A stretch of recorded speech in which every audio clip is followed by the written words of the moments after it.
Dünyanın en tuhaf rekorları. Dünyada herkesin mutlaka keşfetmediği bir yeteneği vardır.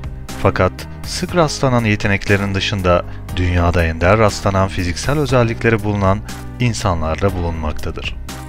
İşte dünyadaki en tuhaf rekorlar. İnanılması güç gibi görünse de Guinness Rekorlar kitabına göre Rusya'da yaşayan Valentina Vasilyeva isimli bir köylü kadını dünyanın en çok doğum yapan kadınıdır. 1725-1765 yılları arasında 16'sı çift ikiz, 7'si üçüz ve 4'ü dördüz olmak üzere toplamda 27 doğum yapmış ve 69 çocuğu olmuştur. Valentina Vasilyeva, Fyodor Vasilyev'in ilk karısıdır. Aile 1700'lerde 1707 ile 1782 yılları arasında Rusya'da yaşamıştır.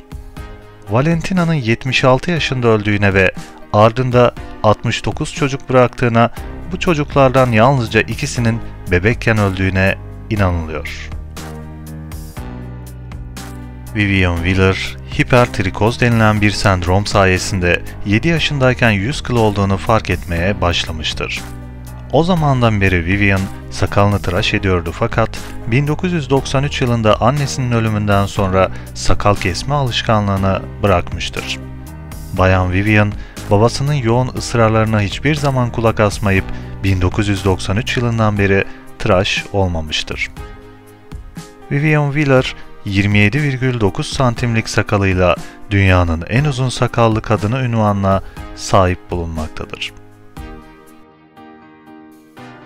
Dünyanın en uzun tırnaklı adamı unvanıyla 2014 yılında Guinness Rekorlar kitabına giren Cilal'in en uzun tırnağı 197,8 cm ile baş parmağında bulunuyordu.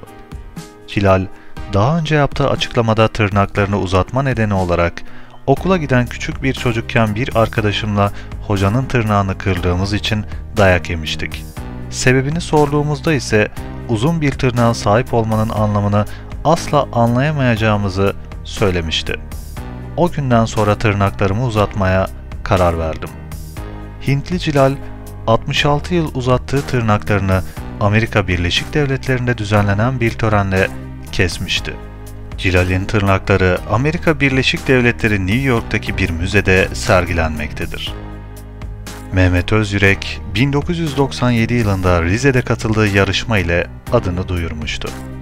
8,8 cm uzunluğundaki burnu ile kısa sürede tanındı. Yurt dışından onu görmek için gelenler oldu, hatta belgeseli bile çekildi. Ona geçmişte uzun burunlu diyenler artık şampiyon diye hitap ediyor.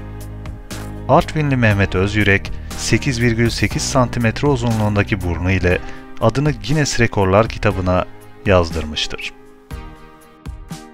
Hintli Akshit Saksena'nın ellerinde 7'şer, ayaklarında ise 10'ar parmak bulunmaktadır. Uzmanlar bunun genetik bir bozukluk olduğunu söylerken, ailesi ise çocuklarının özel biri olduğunu düşünmekteydi. Küçük çocukta polidaktili denen bir hastalık saptandı. Polidaktili, el ve ayak parmaklarında normalde olması gerekenden daha fazla sayıda doğuştan parmak bulunması durumu olarak bilinmektedir.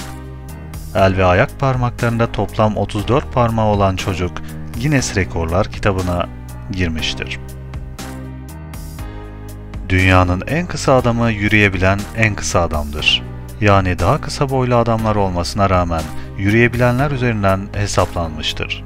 Chandra Bahadur Dangi, 54,6 santim boyutlarında kaydedilmiş tarihin en kısa adamı olan Nepalli bir adamdı. Şubat 2012'de boyu ölçüldükten sonra kaydedilen en kısa yetişkin insan unvanını almıştır.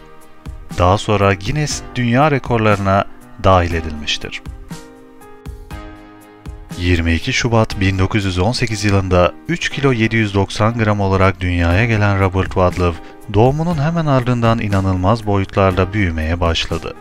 Henüz 6 aylıkken 13 kiloya ulaşmıştır. Boyunun anormal uzamasının sebebi hiperaktif hipofiz bezi olarak belirtilmiştir. Ayağındaki enfeksiyon sebebiyle 15 Temmuz 1940 yılında uyku sırasında yaşamını yitirmiştir. 22 yaşında hayata gözlerini yuman Robert Wadlow, öldüğünde 2.72 santim boyunda ve 220 kilo ağırlığındaydı. Robert Wadlow, anormal boy uzunluğu ile tüm zamanların en uzun insanı olarak kabul ediliyor.